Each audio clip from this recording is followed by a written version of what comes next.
Assalamualaikum warahmatullahi wabarakatuh.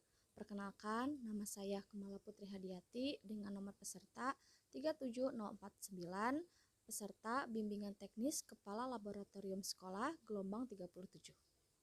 Pada video kali ini, saya akan menjelaskan mengenai praktikum kimia menggunakan bahan lokal atau bahan dapur atau bahan-bahan yang mudah kita temukan di sekitar.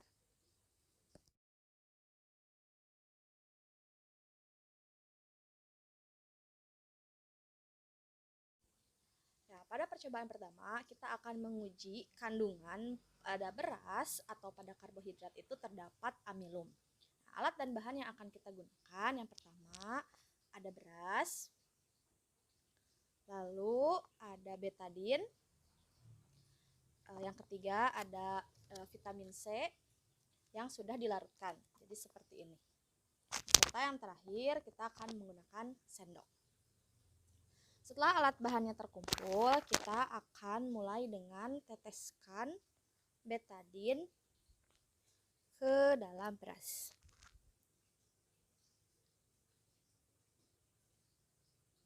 Kita coba 3 tetes. Lalu kita aduk.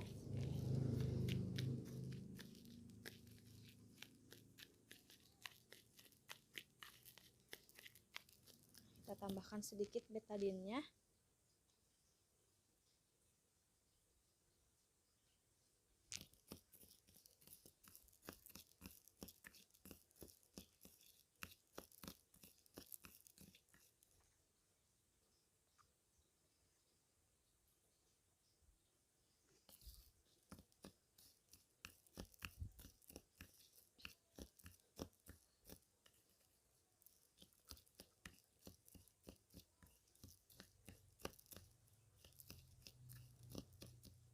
Cukup.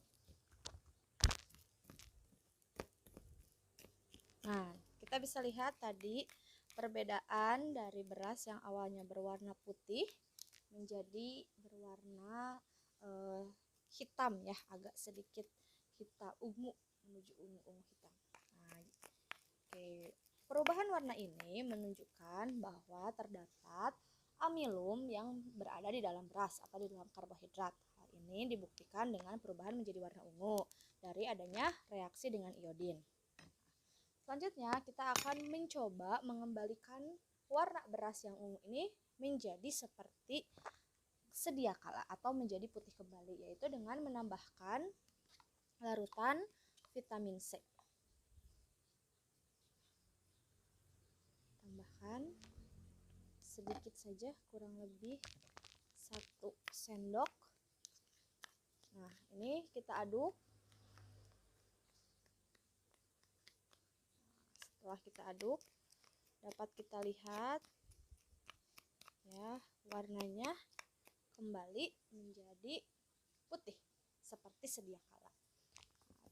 Dari percobaan ini dapat dibuktikan bahwa yang pertama, beras atau karbohidrat itu mengandung amilum. Dibuktikan dengan berwarna keunguan ketika diberikan betadin atau ketika di laboratorium bisa menggunakan lugol. Kemudian reaksi antara vitamin C atau di dalamnya terdapat bahan berupa asam askorbat ketika bereaksi dengan iodin, asam askorbat pada vitamin C ini dapat menetralkan iodin sehingga iodin dalam beras tadi atau ketika berasnya yang berwarna ungu akan berubah warna atau kembali menjadi putih. Sekian percobaan yang pertama.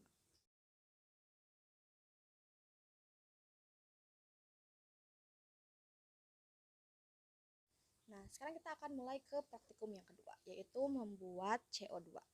Nah, bahan-bahannya pun mudah didapatkan. Nah, pertama, alat dan bahan yang kita pakai adalah gelas. Jika di laboratorium, gelas ini bisa diganti dengan labu Erlenmeyer. Kedua, bahannya ada cuka, lalu ada soda kue. Ini untuk menutup bisa diganti dengan cawan Petri bila di laboratorium. Lalu kita butuh tusuk sate atau bahan pengganti lainnya seperti stik es krim dan juga korek api. Langkah kerjanya pertama kita tuangkan cuka, kita buka dulu.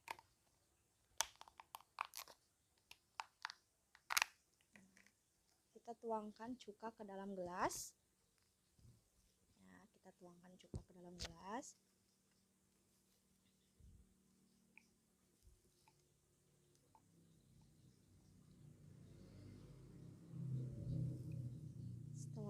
Setelah itu kita tutup, lalu kita tambahkan soda kue secukupnya saja.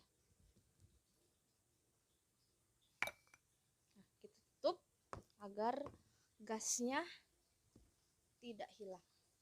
Sekarang kita akan membuktikan dengan kita menyalakan dulu api. Kita nyalakan dulu ininya sampai terbakar tusuk satenya. Nah, setelah terbakar kita masukkan ke dalam sini. Ya, bisa dilihat bahwa tusuk satenya ini hilang apinya atau padam. Maka bisa kita simpulkan dari percobaan kali ini bahwa campuran dari cuka dan soda kue ini ternyata menghasilkan gas CO2. Nah, gas CO2 ini juga berfungsi atau bisa berguna untuk memadamkan api, sehingga gas CO2 ini juga sering digunakan oleh petugas pemadam kebakaran dalam mengurangi atau memadamkan api.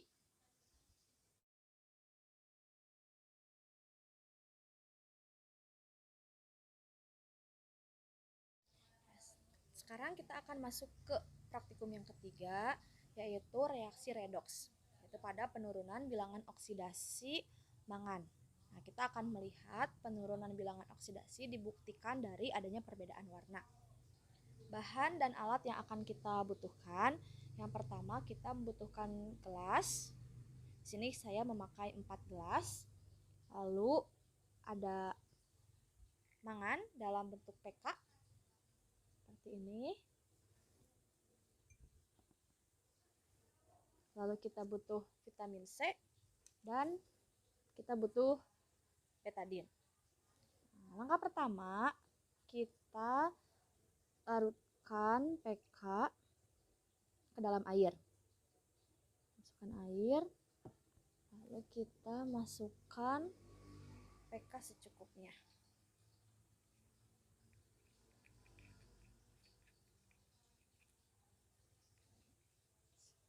Kita masukkan, nah, kita aduk.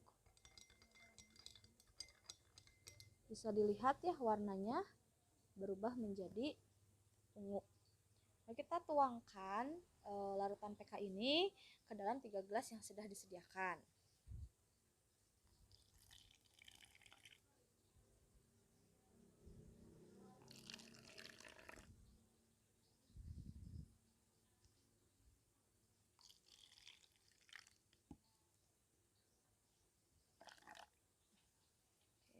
Jadi kita sudah punya 3 gelas.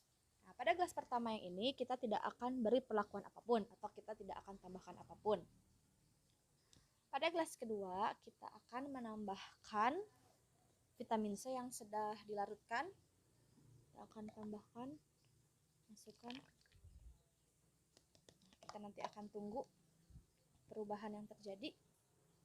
Dan yang terakhir kita akan memasukkan atau menambahkan betadin pada gelas ketiga.